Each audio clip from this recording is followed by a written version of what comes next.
white people are racist. So I put this up because I really want any white person in the room to know up front that this is what we're dealing with, that it's not going to be this coddling of white tears and what that looks like. We're not going to discuss, oh, maybe some of us have worked it out. No, you're always going to be racist, actually. In the 1990s, political correctness infected our public discourse. Over the past 28 years, it has become a cultural virus with a morphology that makes it nearly impossible to fight. Today, the most powerful corporations in the world have taken up the mantle of the guardians of virtue and preachers of morality. These high priests of HTML have the power to silence anyone they deem hateful. Their gospel, however, is something even more sinister that we need to address. Hate has become acceptable if it's directed at the right people. Tonight on the Skeptic Tank, in part one of this piece, we're going to examine the new weapons of mass destruction employed in the culture war. Do Twitter, Apple, Facebook, and Google subjectively silence speech they don't agree with? Are the overused accusations of racism, white supremacy, and misogyny supported by logic and reason and evidence? Or is all of this just subjective bullshit after all? This is not mind control. Think about it.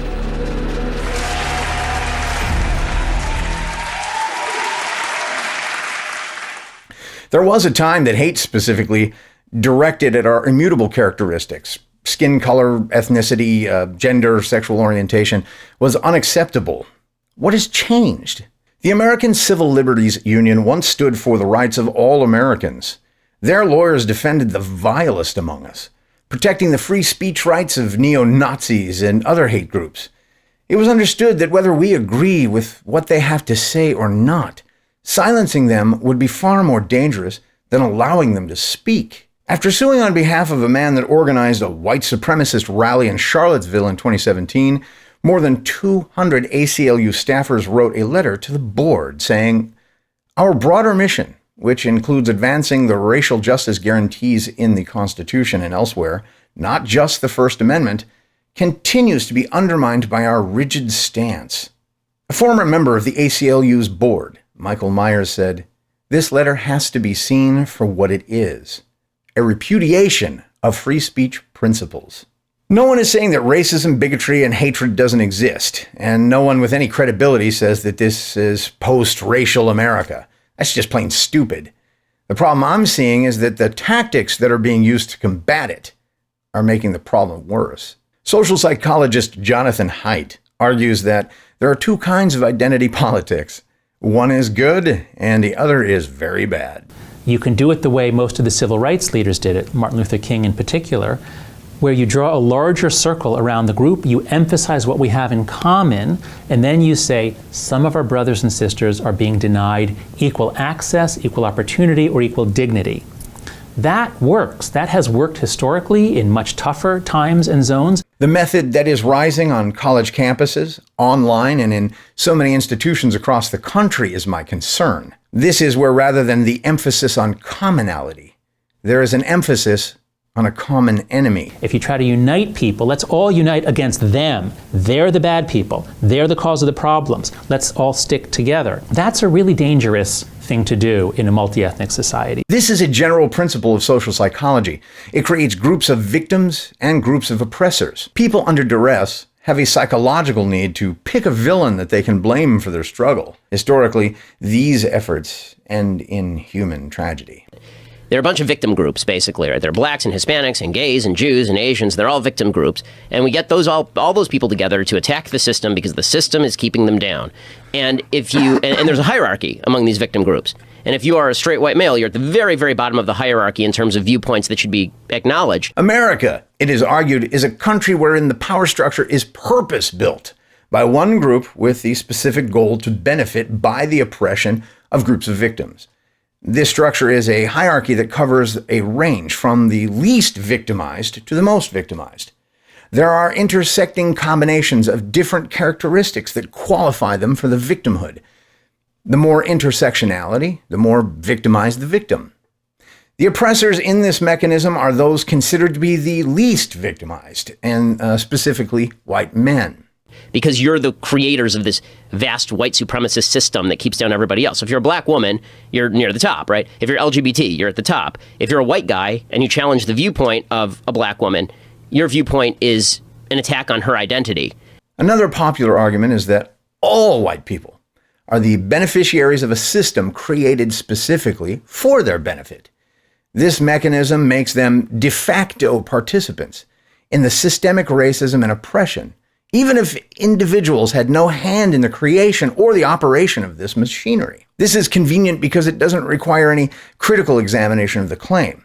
And if the claim is challenged, it simply serves as proof of the blindness of white people to their racism, their white supremacy, and their privilege. I'm not saying all white people are guilty of it, but all white people benefit from racism with white privilege. If you are not actually dismantling racism, if you are not going to pull people up from the bottom of the pyramid to the top, then you are participating and benefiting from racism. But you didn't write. There are many problems with these arguments, but primarily they are vast oversimplifications and generalizations of very complex issues.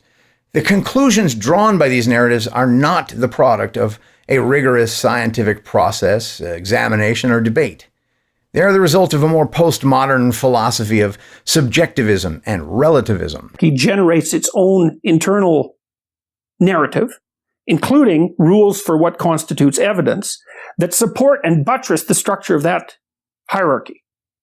And because the hierarchies exclude, then it's in the best interests of the people who are excluded to invert the hierarchy. And of course, they also regard that as just, even though that's part of the incoherence of the entire argument. That's where they have to turn to Marxism. But make no mistake about it, this isn't accidental. It isn't people misunderstanding what constitutes evidence. That's a lot. So to make it easier, relativism is a view that ethical truths depend on the individuals and groups holding them. In other words, if I or we feel that this, whatever idea is true and ethical, it is.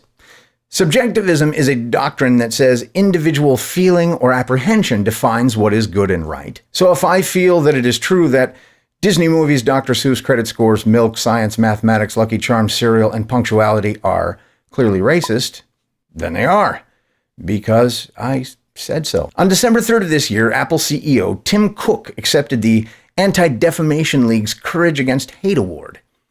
Cook gave a keynote speech that had a strong message for those seeking to spread hate on Apple's platform. At Apple, we are not afraid to say that our values drive our curation decisions. I believe the most sacred thing that each of us is given is our judgment, our morality. Apple uses sweatshop labor in China to make iPhones, paying workers less than $1.45 a day in a factory known for a staggering suicide rate among those workers.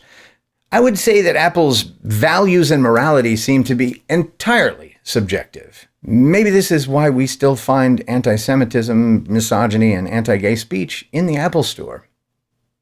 That's why we only have one message for those who seek to push hate, division, and violence. You have no place on our platforms. Need to listen to Louis Farrakhan's deeply racist, anti-Semitic, and anti-LGBT rhetoric? The Apple Store has an app for that. Need to report your fellow Muslims who are committing blasphemy or insulting Islam? The Google Play Store for Android has an app for that. Need to listen to racist, misogynist, anti-gay rap filled with bigotry and violence? The Apple Store, Google Play Store, and YouTube have an app for that. Choosing to set that responsibility aside at a moment of trial is a sin.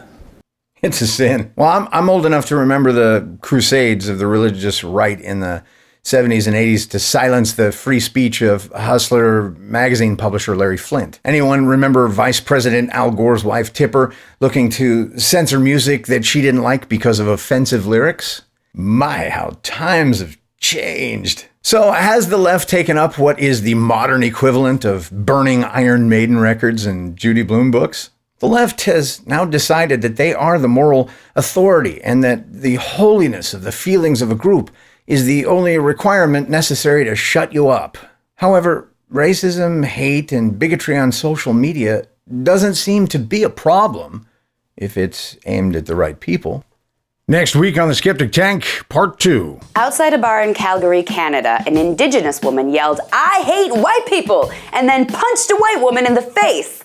And a judge has just ruled that it was not a hate crime. That's childish. What do you think of Cory Booker's, and you didn't comment on him, and you feel free? Oh, I adore him. What do you think about him saying kick them in the shins, essentially? Start to get to that kind of political. Well, that was Eric Holder. Eric Holder, Yeah. I'm sorry. Yeah, I know they all look alike. No, they don't.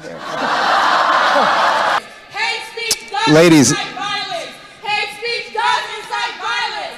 Hate speech does incite violence. There's ISIS, there's global jihadists. The question is the degree to which you're willing to say, because I've witnessed this behavior, which we all object to on the part of these people, I'm willing to flatly condemn those of you I don't know and have never met. No, this is not based condemning on people. It's ideas. It's like the mafia that will fucking kill you if you say the wrong thing, draw the wrong picture, or write the wrong book. As always, if you feel like I got something wrong, left something out, missed something, let me know. I'm happy to post new information when new information comes to light. Also, like, subscribe, and comment. It really helps the channel out. We really appreciate it. And of course, as always, I want to know what it is that you're thinking.